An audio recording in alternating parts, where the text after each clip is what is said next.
Hotter Than Health podcast, a plant-dominant podcast for those looking to expand and elevate their lives. Each week, we will bring you provocative conversations and topics, entertaining interviews, and some of the biggest names in health and wellness to answer your burning questions.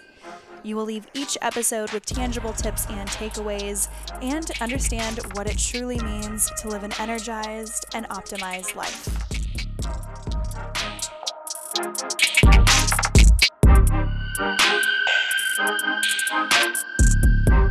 And for me, it's very important to have my financial independence, regardless of who I'm married to, who I'm dating. It's something that I was very important for me because I grew up in such a culture where the man controls the money, controls the family, calls the shots. I was like, hell no, this is not who I'm going to be.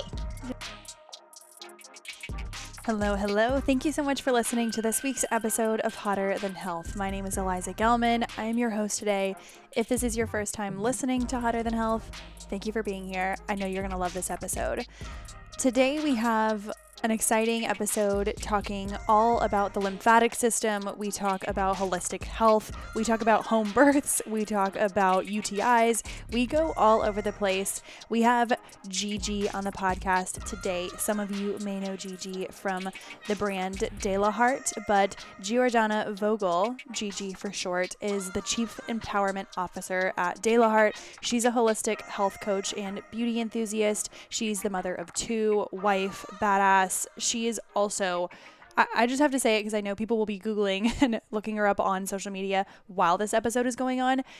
She may be one of the most beautiful women I have ever seen in my whole life. She has just this natural, radiant beauty. Her skin is flawless. This lady does not have a pore. She has the clearest eyes, her teeth, her smile, her hair, everything just exudes health and radiance from the inside out. We go through her story of how she started out really needing to take inventory of what was going on in her body. We talk all about some of the health concerns that she had, ranging from UTIs to other chronic infections and pain in the body, and then going all the way through her yoga certification and then figuring out that what she really was meant to do was create a platform for others. So Delaheart is a health and wellness website, and it's a lifestyle brand from the heart.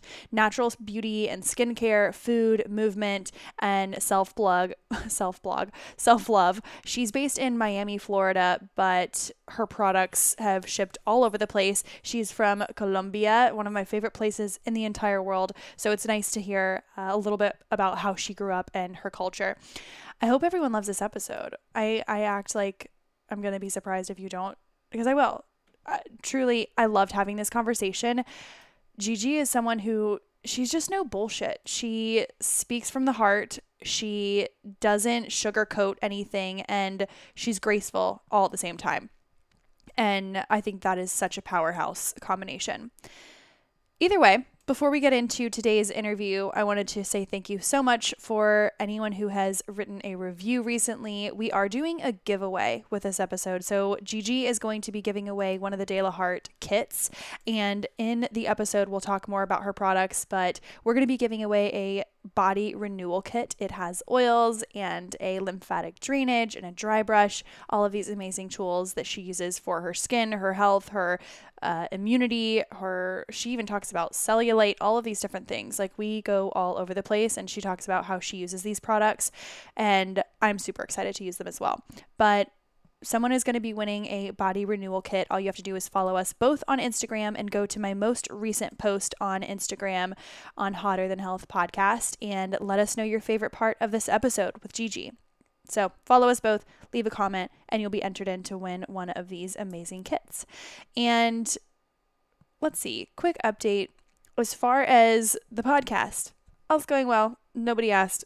Nobody cares. Anyways, we'll get into the episode in just a second, but quick plug to mention that if you are interested in doing a quick 30-minute nutrition consultation to see if the programs that I offer are a good fit for you. I am doing bookings for the beginning of July and a very end of June. So if you're interested, all you have to do is go onto my website, elizagwellness.com, and book a free strategy call. So on that call, we'll just see if these programs are a good fit for you. If they are, amazing, we'll get you started. If not, then I will leave you with some resources and maybe some sense of where to go next. But I hope that that is helpful. If you're interested in one of the more intensive nutrition and wellness programs that I offer, they're 3 months long, intensive, and based in habit change, structure, mindset, nutrition, overall education on how to build healthy habits. And so far, people have been loving them. Without further ado, I am so excited to have Gigi on the podcast today. I know you all will absolutely love her. Don't forget to enter the giveaway. Follow us both on social media and leave a comment on my most recent post on Hotter Than Health podcast. All right, Gigi, thank you so much for being on Hotter Than Health. How are you? I'm good. Thank you so much for having me. I'm so honored to be in this space with you and be able to share a little bit about me and what I do and who is delaheart. I'm so excited. And I had only recently heard about delaheart, and as soon as I did, I just clicked. And it reminds me a little of like Goop and Poosh all put in one, but with a little more of a specific focus, I feel. Well, Goop and Push are the dream, right? Yeah. That's who I aspire to become one day. It's just a little harder when you're not a movie star or a reality mega star, cultural pop icon, but we're getting there and we will get there. You'll get there. You'll get there. And at the end of the day, there's room for everybody. And I think that large companies like Goop and Poosh, I feel like they like to support smaller but growing companies like this because their mission is just to engage and get people to raise awareness, right? Yeah. I think they're such an amazing platform. They cover so many things. They have so many resources. And definitely we would love to be in Goop and Push. So if anyone's listening, just, Yeah, truly. Gwyneth, Courtney, you guys can come on the podcast anytime. That would be great. Just hop on over. That would be really fantastic for downloads. Before we get into some deeper questions, for anyone who isn't familiar with delaheart or you, Gigi, can you give us a background and tell us a little bit about your story and where you came from? So my name is Jordana Vogel. I go by Gigi Vogel. I am originally from Colombia. I moved to Miami when I was 15 years old, and I have lived here since. I did a little bit of work in New York City when I used to work in fashion right after college.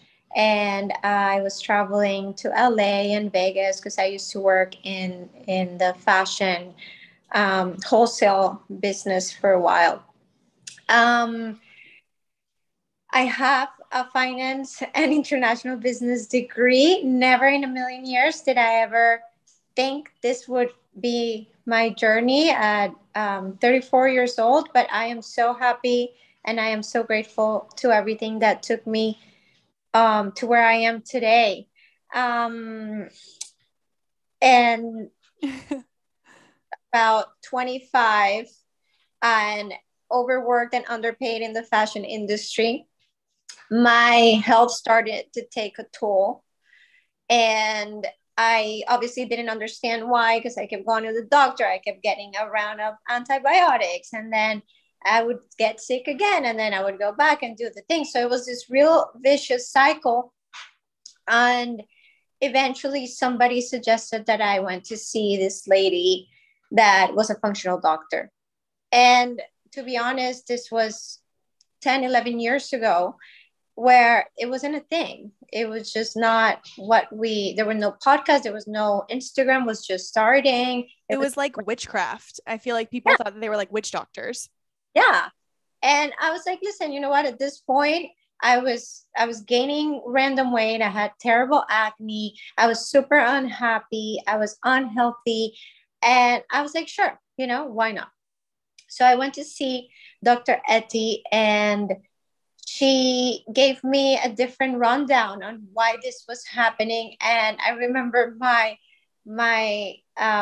antidote that I walked out with that day was start drinking a green juice every day, go buy yourself a juicer, and here's some coconut oil. I was like, all right, cool. So, after that, I was always a runner. In high school, I used to run track and field and cross country. And then in my early 20s, I was running half marathons and marathons. So I was in real physical pain. So I found yoga at the same time that I found functional medicine. And I started getting really intrigued with all these different aspects of health, right? Because my definition of health and beauty and well-being was always defined by my looks, my weight, the number on the scale, how my jeans fit. It was never about how I feel. I would do whatever it took to lose 5 pounds, and then I would gain like 10 as a rebound. So it was really unhealthy. There was no self-love involved. It was just not a fun way to live. And then on top of that, Miami party scene, like going no out of sleep. No sleep, drinking, like I could outdrink any man. It was just like too much on my body. And naturally, my body started to send me different messages alerting me that this was not working. And I started to slowly change my lifestyle, as I found yoga, I started to look more within. I also, a couple of years after that, I started getting into plant medicine, ayahuasca, mushrooms, a lot of hallucinogenics, but not for the way that I had done them in the past, just more guided with shamans and people that are willing to help you do the work of looking within. And that's when really everything clicked and everything happened, because I was able to bring light to a lot of shadows that were there in my life for childhood trauma, from teen trauma, other past lives, things from your parents, your siblings, all the things you collect as you go through this life. And I was able to really release and understand of health as a whole. Mm-hmm. Yeah. And then this was at this time when I was doing this process, I was super broke because I hated fashion. So I left fashion and then I started doing real estate, but I also hated real estate. But then I had to pay my bills. So I had to like do it regardless. Like and a my full identity crisis. Yeah, my personality is, I want to be the best at whatever I do, whatever that is, even if I hated it. So naturally I was, a top salesperson in my real estate company. I was a top when I worked for Intermix, a retailer in Miami and Bal Harbour, New York City. I was also a top producer. So I do whatever it takes to be the best. And at that time, I was just learning to be the best without hurting myself. Yeah. Right. Yeah. And, this took a couple more years of work, and it's a never ending work. And I'm still obviously actively doing. And now as a mother of two, that work is more heightened, because every second with your kids is just showing you all your shit that you need to work on constantly. So, and then you're thinking, oh my gosh, this is going to happen to them. How can I show up for them so that they don't feel this way? right? Or this is not how I want to parent, or this is not what I want to do. And this is not who I want them to be, or this, I would like for them to be what I wasn't, right? Which I think it's a big parenting hack that you need to get out of the way, because they're not you and you're not them.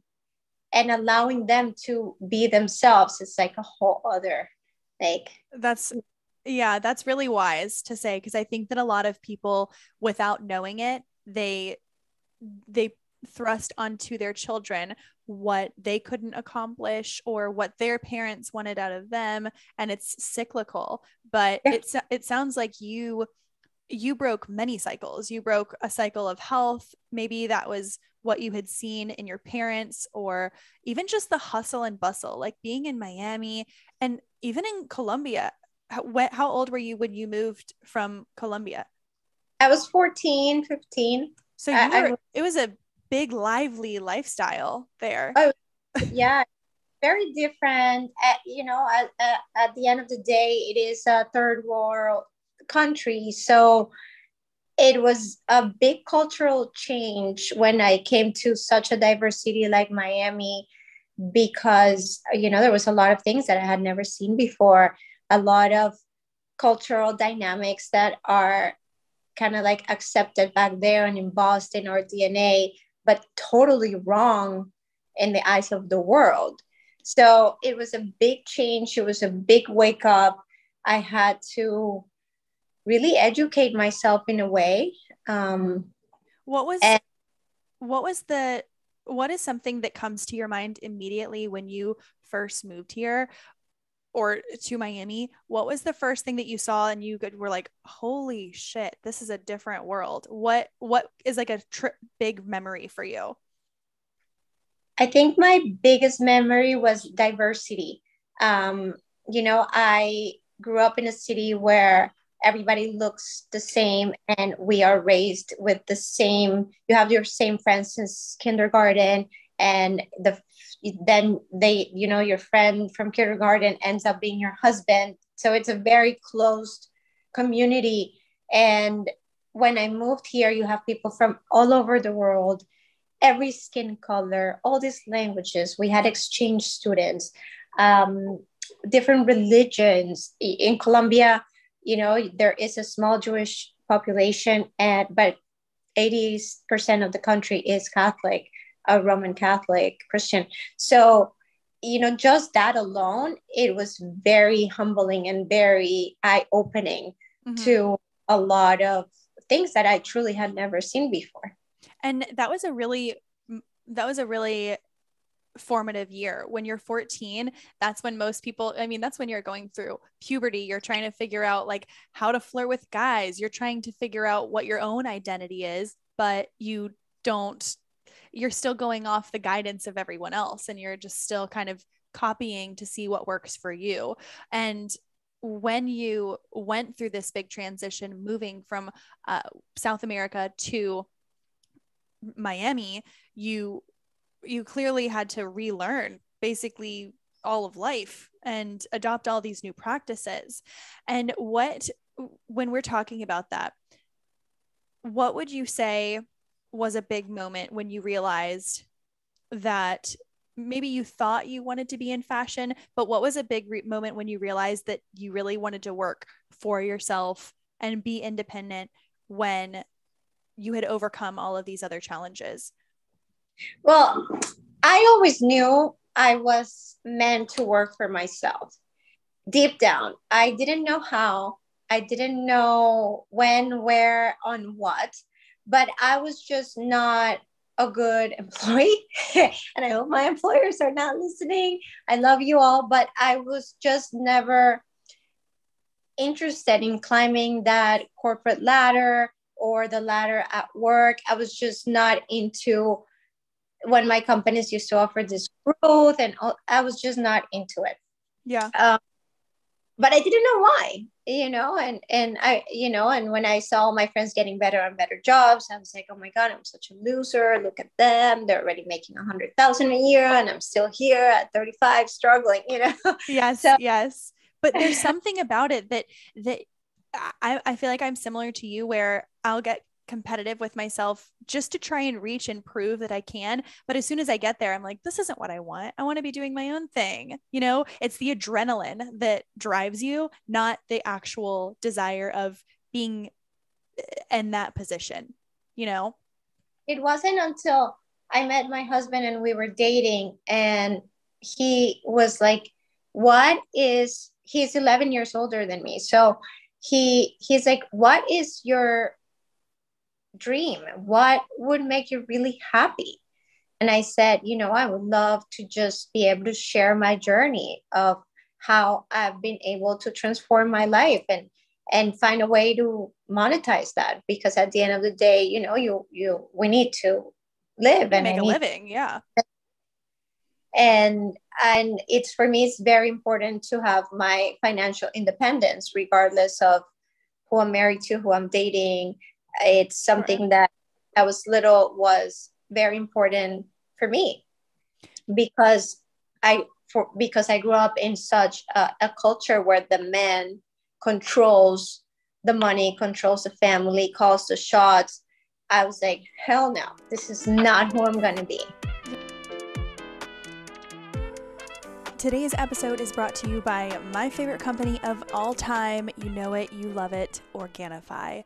Organifi is a superfood, super juice company that I actually started working with more than 6, 7, almost 8 months ago. I have been consuming their green juice powder, their protein, as well as their probiotics for that entire time. And I can tell you without a shadow of a doubt, it is the best and cleanest, most delicious green juice powder that I have ever had.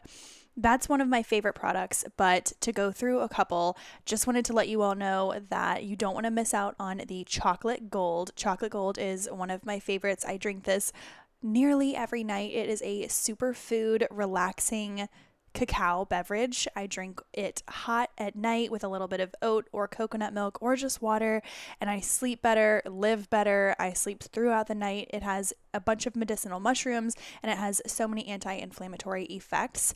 I also love the protein. You guys, I just cannot get enough of these products.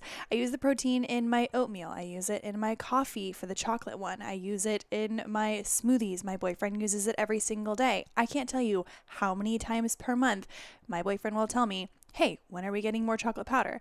I said, look, I can't keep up with your demands. It is just ridiculous. However, we will not do any other protein. Not only does this protein taste amazing, but it also has digestive enzymes. It's glyphosate residue free, which means that it doesn't have that gnarly carcinogen that has so many other protein brands and supplement companies worried and scurrying.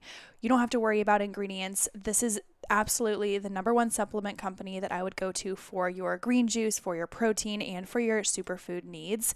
Make sure you check out Organifi.com, and when you're checking out, use the code HTH for 20% off at checkout. You're not going to get this discount anywhere else, but again, make sure it's Organifi.com, code HTH. You will not regret it. Try the protein, try the greens powder, and try the chocolate gold for your sweet tooth at the end of the night. Again, Hotter Than Health is sponsored by Organifi, code HTH at checkout. 2 things that my clients come to me all the time struggling with is lack of consistent sleep, as well as lack of energy throughout the day. Those 2 things are absolutely tied together. So not only do you want to work with a nutritionist like myself to optimize your diet and your nutrient intake throughout the day to make sure you're getting everything that you need, but in order to supplement our sleep where we get most of our recovery done, I always send them towards Cured Nutrition. Cured Nutrition is a new sponsor of the podcast. I have been using their products for over a month, maybe a month and a half now, and I have to tell you, it is changing my life.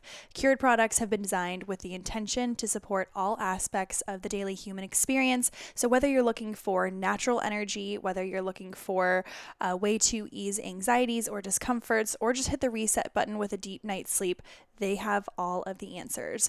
My two favorite products, which you can actually buy in a bundle, are the Rise as well as the Zen bundle. So this is great because the first time I took it, I actually had no idea how potent these were going to be, and I felt like I was almost bouncing off the walls with no jitters though. That was the thing. There was no jitters. It wasn't like you chugged a bunch of coffee or took an Adderall. It was such a calm rise in energy. So I love the Rise and the Zen. You can shop that bundle on the Cured Nutrition website and make sure you're using the code HTH to get 20% off. Always check out the code HTH. I believe you can put it on a subscription. If you can't put it on a subscription, set a reminder. You know you're going to want these. The sleep pills have been absolutely life-changing. My boyfriend and I both use them. It encourages relaxation. It combats stress. It promotes deep sleep and REM sleep cycles, so you can wake up refreshed without feeling super drowsy. So this actually helps you stay asleep when you fall asleep, which is, I think, a huge issue that people are having. So this has things like magnesium, reishi mushrooms, it has valerian root, a little bit of hemp extract, no CBD, or it's all CBD, no THC, and I'm telling you, this is changing my sleep game. Sleep is where muscle is made. Sleep is where fat loss is had. Sleep is where our recovery happens. It gets our brain working optimally. It helps us to reset. So if you're not seeing results that you need and you're also not sleeping well, what are you doing? Make sure you're checking out curednutrition.com and use the code HTH. You can check out the Zen Rise bundle in the show notes. Thank you so much for sponsoring today's episode.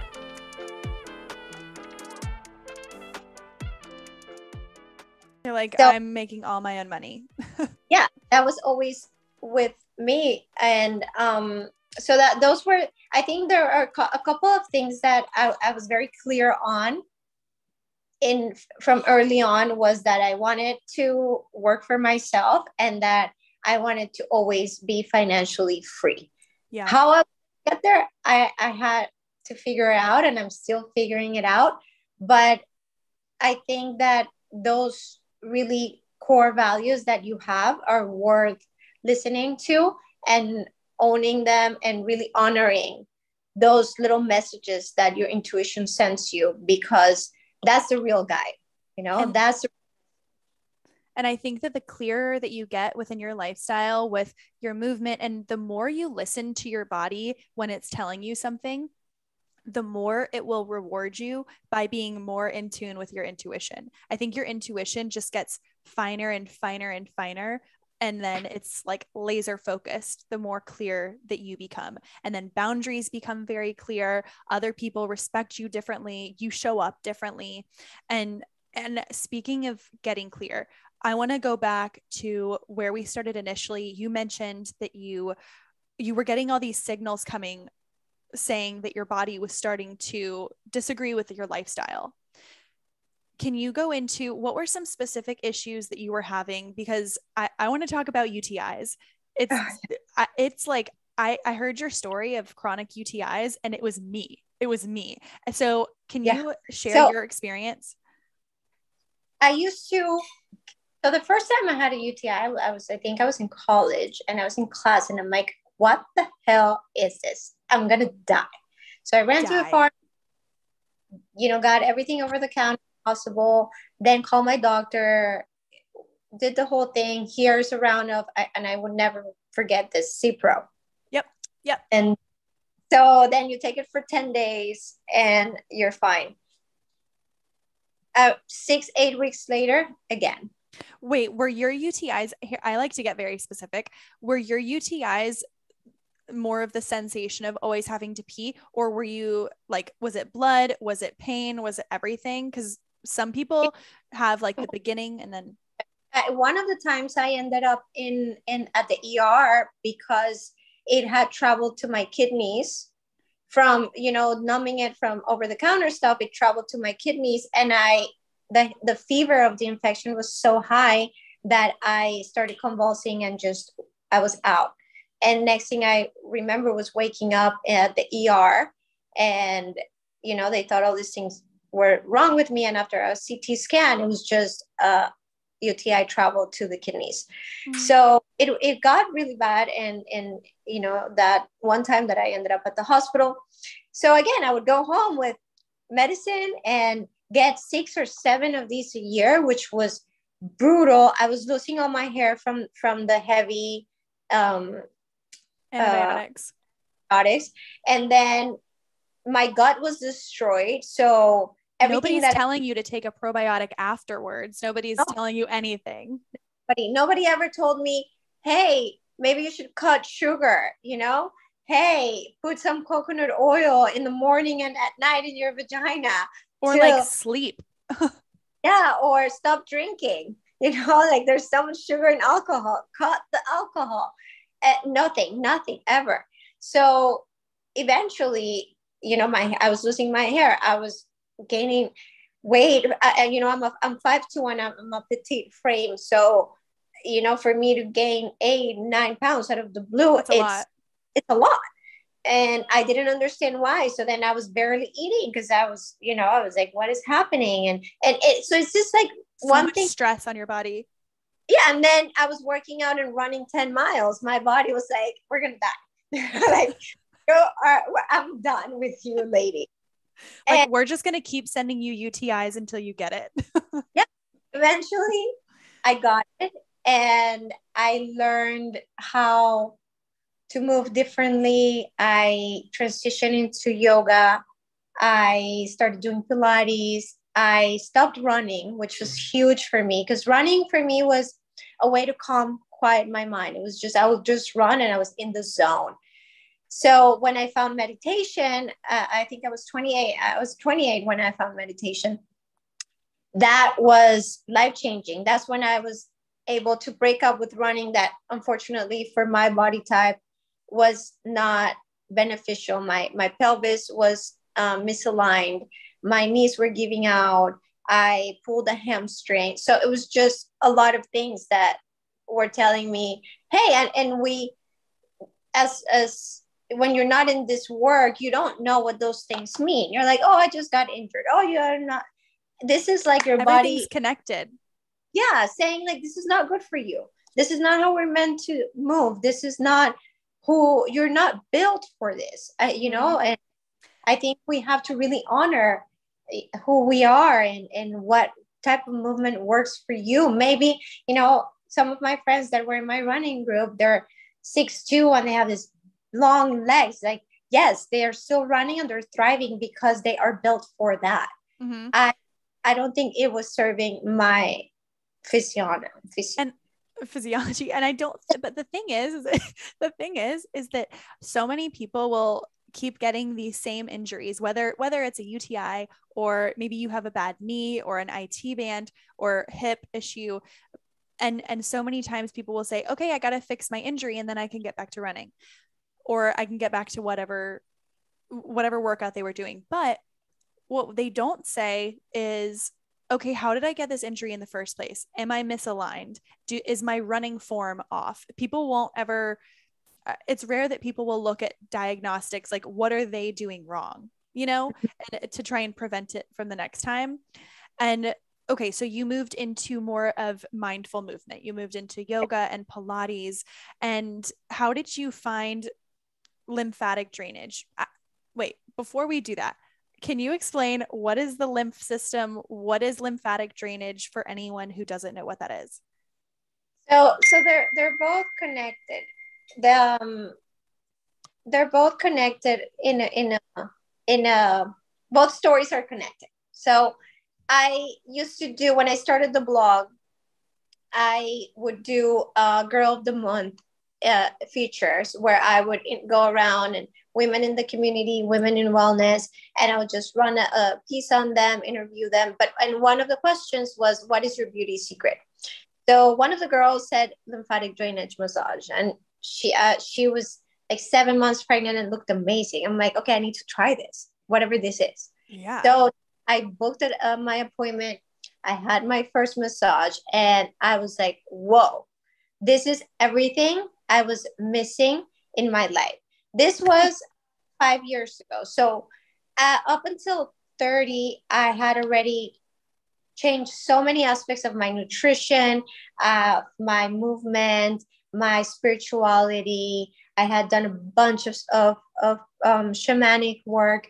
So I was doing all the right things, but I was still not feeling 200%. And yeah, if the people that know me and my friends know that I always talk about superhumans. I want to be a superhuman. I want to be like the top of the food chain. I want to feel amazing. I want to live to 100. This is what I'm here for. And this is why I lead the lifestyle that I do, especially now that I have kids. I'm like, okay, I'm here to stay. And when I found lymphatic drainage, was everything that I was missing to feel like a superhuman. I started releasing a bunch of excess fluid that wasn't there, toxins. My skin was glowing. My cellulite, I was thin and I was working out every day and I still had cellulite. I'm like, how does this happen? Well, maybe it's genetic. Oh, it's genetic. And then you accept these things that people tell you. But I'm not down with just taking the status quo. I want to, sure, there is certain things that we're born with, but I think there's a lot that we can do. It's okay to want to change something. It's okay to want to work on something. Absolutely. And you, as long as you know where it's coming from, and as long as you're trying to become the best version of you, not try to look like Giselle Bundchen, then that's okay in my opinion. Yeah. So this was it for me. And while I was in the massage, they were using this tool. And I'm like, oh my God, I've seen this tool before. So I called my mom and I said, Mom, do you remember when I was little, in Colombia, I used to get this massages? She's like, yeah, they're called lymphatic drainage and they use all these tools. I go, do you still have that tool? She's like, yeah, I think so. So, as much as I love a pro lymphatic drainage, they range anywhere from $150 to $300 a session. Yeah. And that's something that you need to do at least twice a week, 3 times a week to really notice any real difference. So, I mean, for me, that was not possible. Yeah, no. I asked my mom to bring her tool and I started doing it myself. But her tool was from like 1999, super basic, different things. And I just felt like it could be so much better. So I started playing with this tool and having my carpenter make like another side to this and make it a little longer and make it a little wider. I'm like, this can work for the neck and we need an arm situation and it needs to be long so I can reach that gluteal fold and all these things. So it took me, I don't know how many versions, like 8 or 9 to get to where we are today. And then after I learned and I experienced the change myself, I'm like, every woman needs to have this. And that's how delaheart skincare started. And then naturally we needed an oil to be able to do the massage. And then, there was a toning agent and all these things that I have loved for a long time, including shea butter, which is an ancestral ingredient. It's been around forever, but I was never able to find a really high quality shea butter until I finally sourced an African sourced, really high end buttery shea butter. I'm like, this is great. And that's what I used throughout both of my pregnancies. I didn't get one stretch mark, and my kids were big. My kids were 7 pounds each. I had big babies. So it's everything that delaheart is today. It's been based off of my own personal experience as I walk this journey of my life. Mm-hmm. That is relatable to a lot of women because at some point we've all struggled. You struggle with UTIs. I struggle with UTIs. Mm-hmm. Someone else struggle with 90% of women have cellulite. It's a common talk regardless of build. So then I fell in love with the lymphatic system and everything it does for you. And the more that I learn and the more courses that I take and the more I educate myself, and it just become the most amazing, understudied, undervalued system that just now it's getting some sort of attention. Uh-huh. Unfortunately, in the past, it's always been linked to cancer, because that's the only time that you hear about lymph something. But it's also, if you look at it the other way around, it's the system that will help you prevent any chronic disease. Mm-hmm. If you keep it flowing, if you keep it, train it to be really effective and be really smart on getting everything flowing. And the way that I like to think of it is just we're water, right? We're on average, men and women, we're 60-70% water. We are a water body. So any water body that is stuck, it becomes yucky, smelly, frogs, or, stagnant. Well, Stagnant. Yeah. But if you have a beautiful river, you go to Colorado and you see this river flowing and the water is beautiful and you see the salmon jumping, and that's who you want to be. It's like they say you shouldn't drink the still water. You shouldn't drink like pond water, but then you go and you get the mountain water, like the mountain spring water. You can drink that fresh because it's moving and filtered naturally. Okay. That's how I like of health and the lymphatic system. So then now my thought process is, okay, how do I want to feel and who I want to be? And, an anti-inflammatory diet contributes to that beautiful running, flowy body of water. Processed food doesn't. Stress contributes to really optimal health. And that's what I like to share and make it really relatable to people. Yeah, I think you don't have right now. Wellness is so overwhelming, and there's so many trends, and there's so many things. And the truth is that less is more. And if you just do one thing, like drinking water often, and then you start building from there, you can end up in a really beautiful place. But if you start go online and order all these things, and then you have you're like, mess. What a mess. I'm not doing any of this. Let me go have a glass of wine.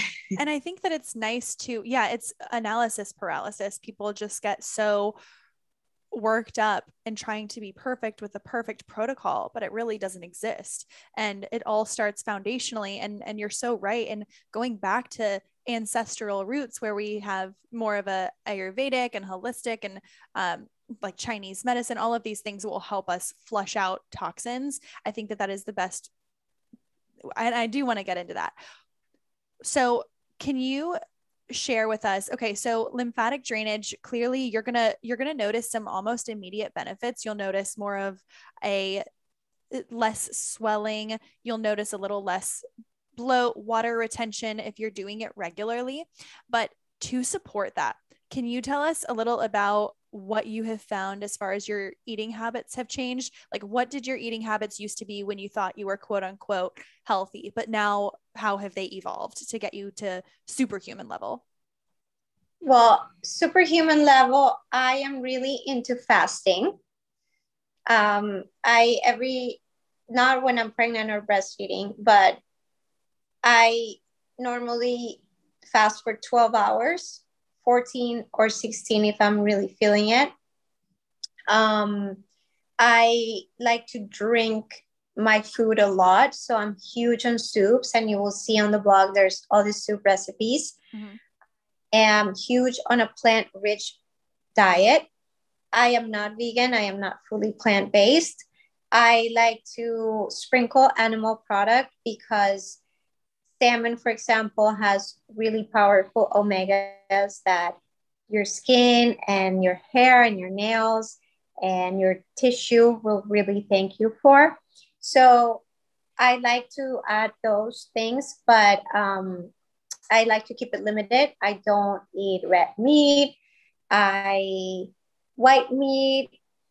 Personally, I'm not really into it, but I'm not against it. Like if I go to dinner or somebody's like a friend's house and that's what they have, I don't give myself a hard time, or my children. I just don't like to cook animals at home. I feel the exact same way. I'm like, be flexible, be plant dominant, but there's something moral about cooking the animals at home. My boyfriend does it, but I won't purchase it. I just won't. but that's a moral thing. And I don't believe in that, but also I understand that people change and that's fine. It works for some people. Yeah. For me, it's just, I don't like how they feel. I don't like the energetic vibe around them, but if I can eat it, I guess. I don't know what that makes me. Well, but there's no label, there's doesn't need to ever be a label. And so what are your thoughts on alcohol, and what are your thoughts on, okay, so your kid is having a birthday party, like, are you having a cupcake, or are you absolutely not, or are you just going to try and find healthy cupcakes for the babies? So alcohol, I used to have a really messed up relationship with alcohol. I was an emotional drinker. I drank way too much. And I was able to heal that relationship with the help of plant medicine. I was sober for a year once, 8 months was. So I've been sober for periods of time, but now I can enjoy half a glass of wine, one cocktail on vacation, but I am not a big drinker. It's just not something. It's just not my thing. Yeah, and not totally. And I did it, but my husband is a huge wine person, so I'm always trying some or whatever. And as far as sugar, I am not into sugar, processed sugar, and neither are my kids. In fact, I do a very different food intro with my children where we don't present sugar for the first almost year. Okay.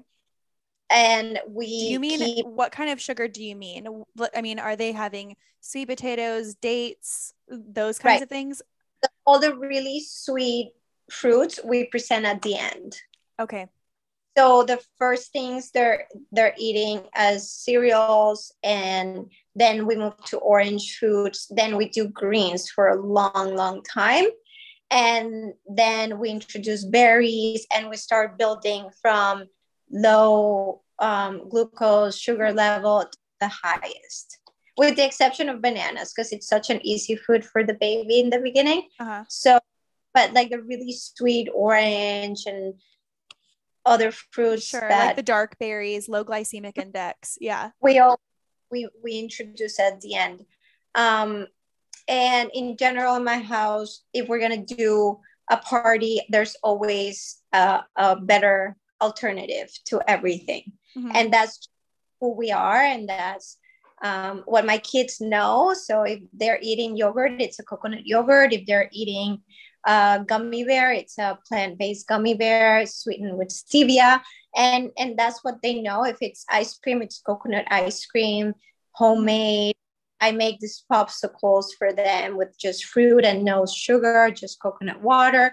So that's what they know, and that's what we do. And in fact, my parties are always kids friendly, but always I try to search for the best possible alternative to what is normally presented.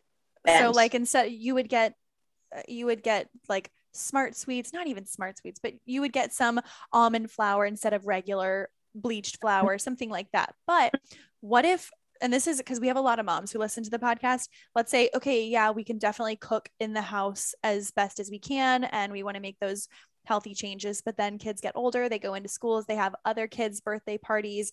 I was the kid who had really healthy food at home, but then like it would just be quinoa in a jar, and I'm like, I just want to eat, but so I'm like eating handfuls of quinoa, but then I would go to a friend's house, and then they would have Cheetos or Capri Suns and things that I never got to eat. What is your mindset when your kids go to other birthday parties or school? Well, my kids are still little, so I'm not there yet because my oldest is a little over 2. But I see it at birthday parties, and we just go for it. Okay. Go for it. Have fun. You want that bright blue, neon green cupcake? Go for it. Enjoy it. And what I've noticed is that it tastes really funky for her because that's not what she knows. So it's not the a flavor. Yeah. the colors are enticing and all the other kids are eating it. So she looks at me like, I go, yeah, go for it, eat it. And then she makes a face like, this is not what I'm used to. Or the perfect example is I order her in Miami. We have this vendor called the Oat Sky. So he makes really beautiful donuts, all made with oat flour and really high quality ingredients, and they're beautiful. So that's what every Friday we get them for play dates or to bring to school or whatever. And then we went to a party where they had, I think, Krispy Kreme donuts. And she's like, donut. I go, yeah. She grabbed it, she ate it, and she was like, what is all these chemicals? This is disgusting. And she took 2 bites and moved on. So I really let them explore. And if she wants to eat it, she'll eat it. And I don't like it sounds like they're just not addicted to sugar. No, and they're not. And I think we're not sugar monsters. They're not. Our lifestyle doesn't revolve around sugar, Mm-hmm. and we're all okay. And also my husband and I really have like a really healthy relationship to food. If we are at a party, we eat whatever. It's not no guilt. There's no dogma. There's no judgment around food. Food is there. And if that's what they're serving at the birthday party, enjoy it, whatever. When we get home, you'll have zucchini soup for dinner because that's what we eat here. And you choose to eat it or not. That's to eat anything. And so far it's worked. I don't know how it's going to be as they get older and they go to like the movies and all these. Sure. But we'll see. They're like extra butter on the bottom, like putting the M&Ms in the bottom of the popcorn. Yeah, in my personal experience, my parents were never like, oh, you can't eat this, oh, you can't eat that. It was just more like mealtime is a family time. This is what we have and this is what you're gonna eat. We didn't eat out a lot because it was not in our culture to eat out all the time. Yeah. And I try to keep that at home. I cook and we always eat home. So I think if we just keep that, I mean, we'll be fine. I hope. I think you're gonna be fine. Look, I mean, y'all will be fine. You are in good hands. So I want to keep on the topic of motherhood and ask you a couple of questions just about that, because I was doing some research before we hopped on, and you were mentioning that your pregnancies were 2 totally different experiences, and that you posted some picture or some video and it looked like you were meditating while you were in labor. I was. Yeah. Okay. Can you, I don't have any children and I'm just so interested. I have 0 expectations. Can you talk about your experience and how the fuck you were able to meditate while you were in labor? Well, when I got pregnant, the natural thing to do was to go see my gyno OB, and they just kind of put you in this line of every 4 weeks you come in, you do this at this time. It was very cookie cutter, and I just felt like it wasn't my thing. I don't love hospitals. I don't, some people feel really safe around doctors and hospitals. I am not one of them. So it just didn't feel right to have my kids there. So I started looking into, one of my really good friends is a doula. And I never really understood what she did, because when you're not into kids, you don't really care. You're not into kids until you're about to have a kid. Yeah. Exactly. And that's exactly, I was never into kids. I never wanted children. So I thought, I was not that girl at all. And so then when I was pregnant with my first kid, I was like, okay, I want you to be my doula. And then she started talking about all these things and what it meant, and our options and the laws and the requirements and insurance and all these things go on in the system. And I was like, okay, send me some numbers. I need to meet with these midwives. And I met with a few and really connected with Dana Gordon, who is based in Miami, and she's the most amazing human being. Aww. I got into midwifery. My husband didn't feel comfortable with me just doing the natural vibe. So we made an agreement that I would see both. And if simultaneously, and we had to pay out of pocket because obviously insurance wouldn't. And I said, if my pregnancy allows and I'm healthy and everything is optimal, I would like to have a home birth. He goes, deal, but we're not going to make that call until we know we're there. I'm like, okay, I can live with that. So we went through it, and thank God my first pregnancy was textbook. And we just got lucky that we were able to do it at home. And my daughter was born, I think, 10 days before the first lockdown of the pandemic. So then everybody was like, oh, did you choose to have your kids at home because of COVID? I'm like, no. Oh. What? Oh, those people, poor people with this virus going on. How nice is it that you were able to consciously make that decision for yourself instead of being forced into some situation that you didn't want to be in? Sure. So, my first birth was really beautiful. It was very long. It was 17 hours of labor. And my only real tool for pain was my breath and my meditation practice. So, that was all I had to navigate. So you didn't use any like TENS machines? You didn't use any balls or massages or water? Well, my doula, she would help me with pressure and massage, and I was walking around, and I was sitting on the wall. I was getting in and out of the pool. But ultimately, my daughter ended up being born in my bedroom. I was squatting and she was born, and so did you know that she was like crowning, and so you just squatted? Like that's what felt most natural? Yeah, because when you don't interrupt birth, it just takes, your body knows what to do. Your body knows that this baby needs to come out, and it will. And if you allow it, and if you just become a vessel for this to happen, it just happens. When the moment that you feel the baby's coming, you do what you need to do to hold space for that.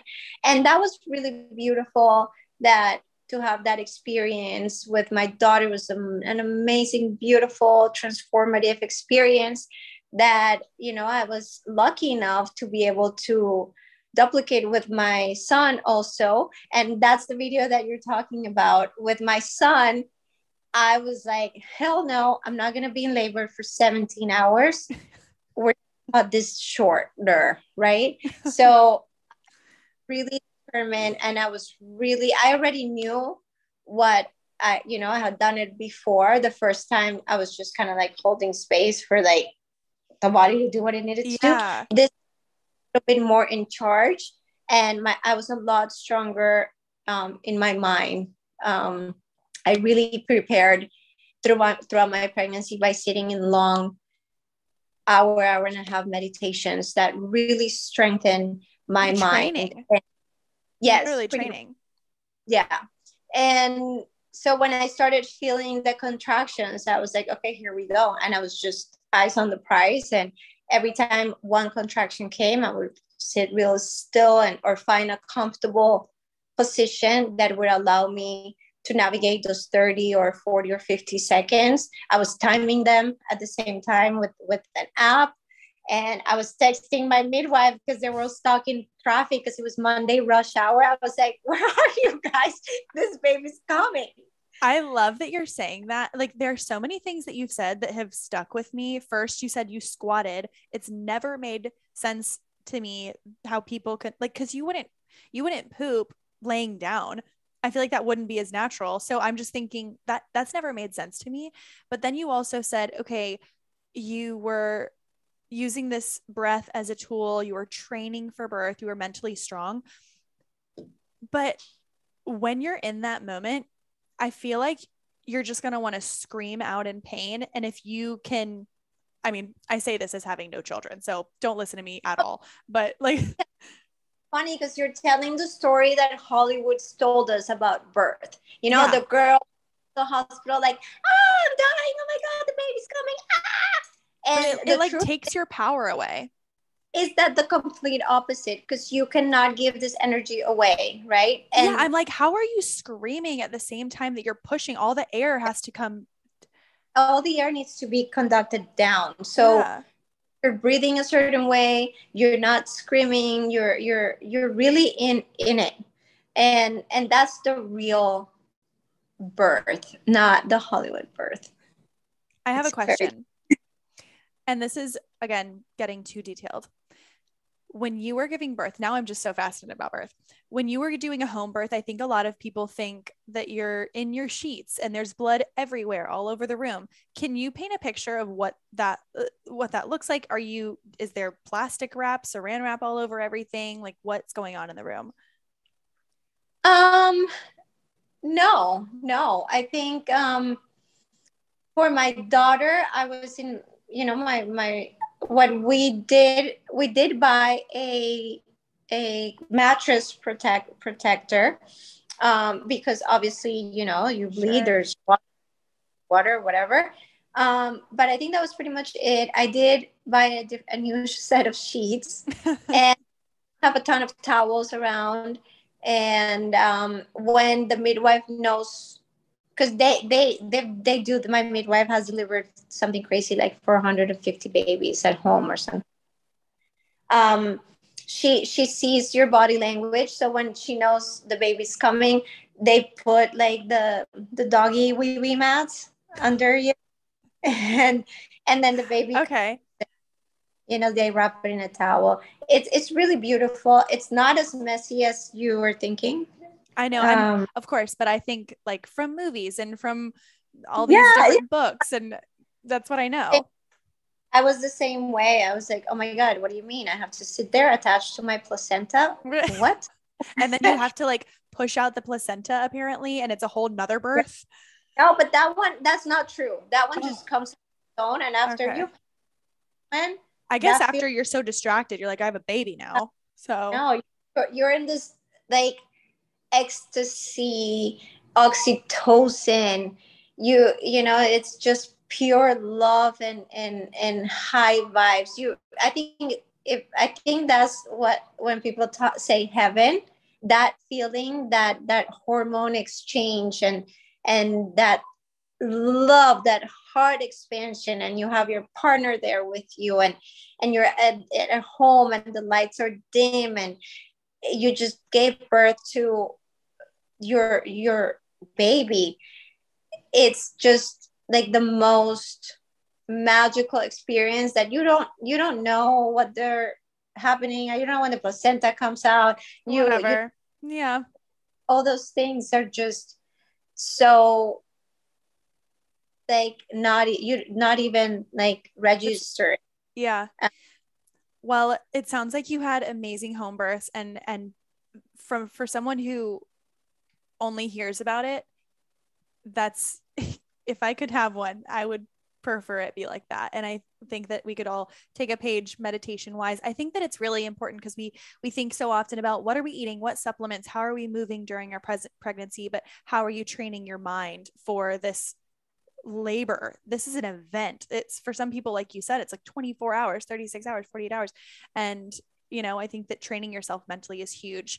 And before we get into rapid fire questions, your skin is insane. I mean, all of you, you're stunning.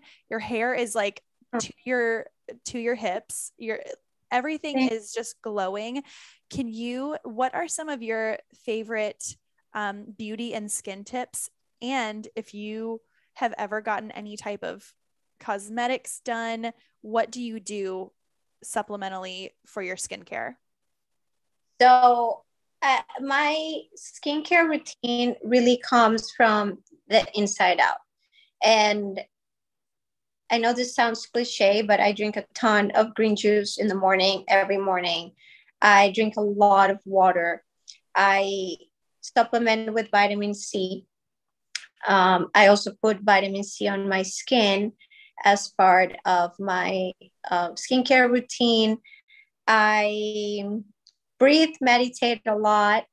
I don't get any sun on my face whatsoever. You will never catch me without my infamous visor. Those visors are beautiful too. I need to get one. They're gorgeous. I will send you one. And not only are they super chic, but they really protect. I designed them in a way that they protect your skin and your neck and be really, really purposeful. As far as procedures, I do something every 6 weeks. So I love hydrofacials because I don't like the normal facial where they pick at your skin. I find that that makes me break out more. I do a laser called Pico laser that has helped me with my hyperpigmentation that I got from my pregnancies. Okay. And it's a beautiful, non-invasive, no downtime laser. I get light Botox on my forehead. Mm-hmm. And so long because I'm literally pregnant back to back for 3 years. And when I got it, I was like, God, this is awesome. Like a whole new face. Yeah. And what else? I do almond oil around my eyes. I keep it really simple. I think less is more. I use jojoba's moisturizer in the winter. In the summer, I do the Avene light moisturizer. I like to keep, because I live in Miami and it's so hot and you're always sweaty. Cover my skin or make it too heavy. I hate makeup. I don't love makeup. So you'll always catch me bare skin or with my sunscreen that has a little bit of tinted moisturizer. That's what you're seeing. What is your tinted moisturizer? Alastin skincare. It's the tinted. Okay, because I was gonna say you look like you're about to walk the red carpet, but I don't understand how. Goop has got to watch the fuck out. I swear. Okay. Before I let you go, thank you so much for all of this. Let's get into some rapid fire questions. I'm excited. Okay. You said that you used to work in fashion and you have this amazing lifestyle, health, wellness, skin blog. Who are some of your favorite style icons? So for style, I love this Danish influencer blogger. Her name is Pernille Theisbeck. Okay. She most beautiful style. I try to shamelessly copy everything she wears. I love Rosie Huntington Wyatt. Yes. She's so flawless. I love her husband. And lately that I feel more playful and this whole like new me after having kids, I'm really liking Dua Lipa's fun, eclectic style. Oh my God, what good answers. Those are amazing answers. You are fashion. Okay. If you were a cocktail or beverage, what kind would you be? I would be a spicy margarita. Love it. Salt on the rim or no? Tagine, genius. Okay. And an orange slice. I've been changing up my order and it's just an orange slice. I love it so much. And then love that. What is one lesson that you want your children to learn most? Empathy. Great answer. What is your number one skincare tip? I would say drink water. Classic. Love it. And then what is your favorite delaheart product? Oh, that was so hard because it depends on what I'm going through. Right now, I'm really into the visor because it's summer. It's so good. It's so good. It is so good. Okay. That was a great answer. Well, for anyone who is looking for you, I'm sure everyone is on their phones trying to see what you look like. I'm like, guys, check it out. She's a goddess, but you are also glowing. You're glowing. So where can everybody find you and where can everybody find delaheart? You guys can find delaheart at delaheart.com. It's both our website. We have our shop with all our products. We also have our journal where you can find everything I write. I write about lifestyle, a little bit of travel, recipes, motherhood. And you can also find us on Instagram, Pinterest, and a little bit in Twitter at delaheart. And you can DM me at delaheart, or you can shoot me an email at gigi@delaheart.com. Oh, thank you so much. We are so excited to have you on, and I can't wait for everybody to hear this episode. You're the best. Thank you so much. I'm really, really grateful. This was such a fun conversation, and let's hope we can do it again soon. Part 2 coming up, but we'll go to Colombia next time and record whatever that. you All right, thank you.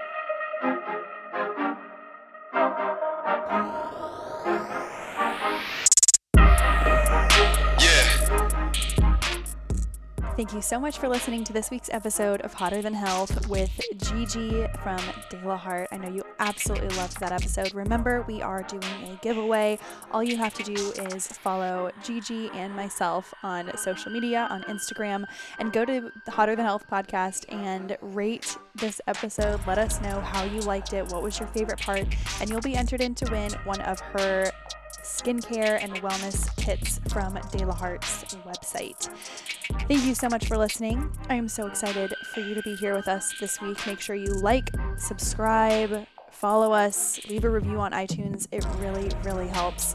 And without further ado, I will leave you to the rest of your weekend, and we'll talk to you next Thursday.